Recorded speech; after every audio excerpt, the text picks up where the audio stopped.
what an incredible weekend this was. I've not received the number of texts from friends or tweets from folks like you, kind enough to watch this show or NFL Network, talking about how incredible the weekend was.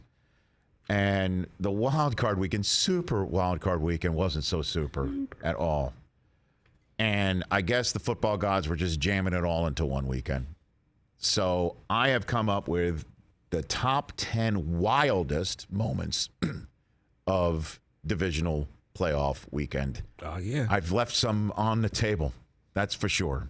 There's some crumbs, to say the least, that are big time, full on boat sandwiches, you know? So hit the NFL Films music. Top 10. Here we go. Number 10 of the wildest moments of divisional playoff weekend was Tom Brady getting hit in the chops, suffering a bloody lip, and the son of Ed Hockley flags him. Brady got flagged by the son of Hockley.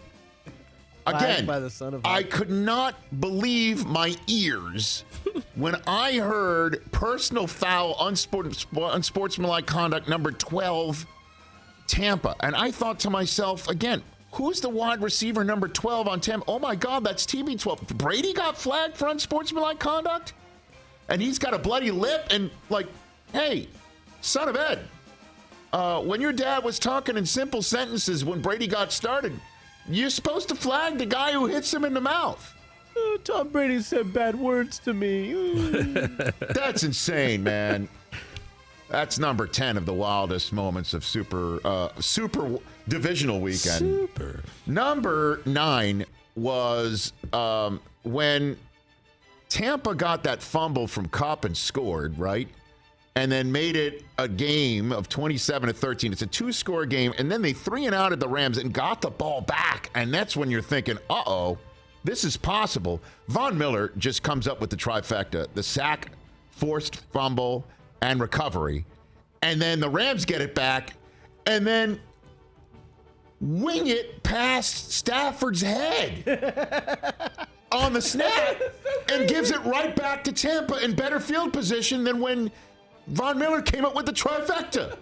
They gained 30 yards on the play. The Rams snapped foo. That was unbelievable. That was nuts, man. What a sequence that was. Number 8 on the list. Josh Allen to Gabriel Davis, touchdown number 2.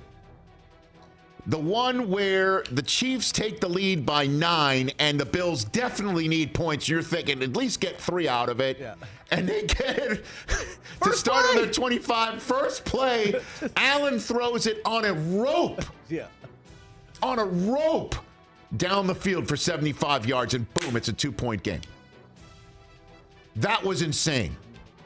You're thinking Bills just got to get some points because this game was getting out of hand a little bit. Momentum was wearing a red hat, and then Josh Allen's first throw of the drive is a touchdown. Number 2 to Gabriel Davis.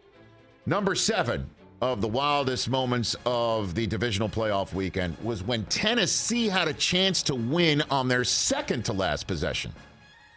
It's a tie ball game, and they're on the plus side of the field, and it's 3rd and like an inch.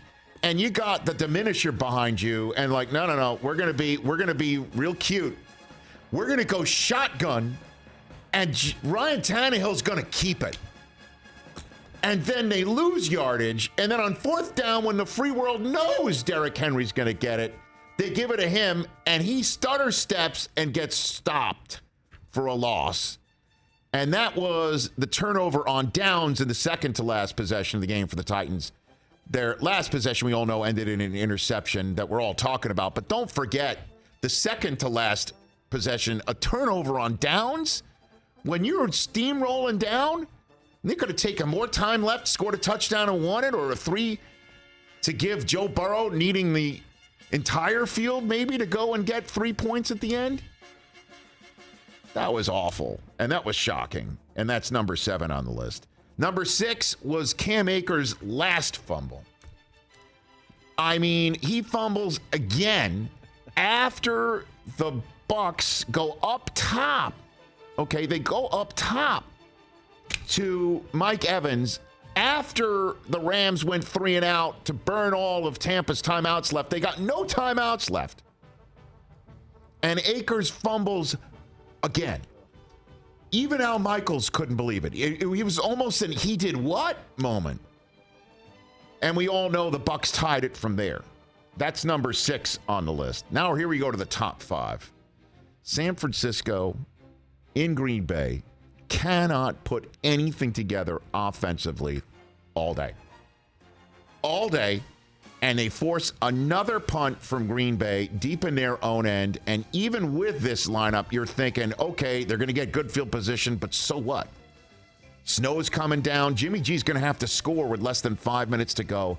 And the Niners blocked the punt after already having blocked a field goal at the end of the first half. They blocked the punt, and they score the touchdown, and it is the second latest game-tying or go-ahead special teams touchdown in the NFL postseason since the Music City Miracle. Holy cow. Tie game. We all know what happened after that, but that's number 5 on the list. Number 4 on this list, we're getting there, man.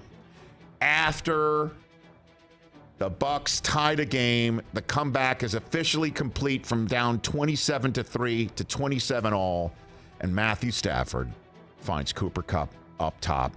How did Kupp get so wide open? He's only the Triple Crown winner. And Matthew Stafford plays a terrific game. The mistakes that were made to allow the Bucs so many opportunities to tie it were not on him at all. He makes the throw anyway to bring the Rams to the NFC Championship game at home. And Kupp with Stafford saves the day. That's number 4. Number 3, wildest moment of divisional playoff weekend was deuces for the Cheetah. 64 yards after Josh Allen and the Bills went 17 plays down the field to take the lead with 1:54 left. And 5 snaps later, it's Tyreek Hill all by himself, 64 yards, catch and run. See ya. 1:02 left. Chiefs take the lead again. Number 2 on the list was Allen to Davis, Josh to Gabriel, number 4. Number 4 is number 2 on the list. Unbelievable. With 13 seconds to go, Davis had a 28-yard catch and a 12-yard catch on the drive that was capped off by his 19-yarder for the score to give the Bills the lead with 13 seconds to go. And you know what number 1 on the list is. It's the last 13 seconds. The 13 seconds that will live forever. For some reason, the Bills don't squib it, kick it out of the end zone, and give Mahomes the ball. Yes, in much worse field position than the squib would have, we assume. But you gave him 2 shots to get the ball into field goal range with all of his timeouts left. And then Hill and Kelsey, the 2 people that you know he's going to look for, they're the ones who set up Butker for the game tire. The last 13 seconds is the wildest moment of the wildest weekend in NFL history, the divisional playoff weekend of the 2021 season in calendar year 2022. Wow. That's it. I'm exhausted all over again. Did I miss? I missed, I think, the third Gabriel Davis score, the 27-yarder that capped off that 17-play drive on 4th and 13 was kind of a wow. Broke the D-back's ankles. He made him fall down. Yeah. That was kind of one that was just left out. I just like that you have to stipulate which Davis touchdown it was and which Akers fumble it was. I know, right? The one right before the end, right before the first half was kind of like, okay, they get the ball first next, at least to start the half. And they didn't score in that position, the Rams, but they did score first in the half with a touchdown to make it 27-3. Right, but that could have been 34-3. I know, that would have been a knockout blow. I mean? Yeah. Even 23-3 at halftime. Right. Would have made the comeback even much more difficult. Right. Wild. Yeah. Or the Weddle hit on Evans. Yes. Where the ball just hits the ground before he could be technically hit him in time for the Bucs to keep the ball. But it was just after the ball hit the ground, and therefore, the minute the ball hit the ground, it was Rams' possession. This is now a dead ball foul to move the Rams back in terms of field position for their new set of downs. Dominican Sue getting in Stafford's face. That's another one. Yeah, that's another one. Like, what? You know, and I know I left out a lot from the Bengals and the Titans, but there weren't a lot of the one that I pointed out. I think was the craziest one right there. Or just Tannehill's throw to A.J. Brown, where he's getting his right arm held by the defensive back. Anything that was you caught it with one arm, caught it with one right? hand. Or anything Jamar Chase, who made the first big play of the weekend. Right.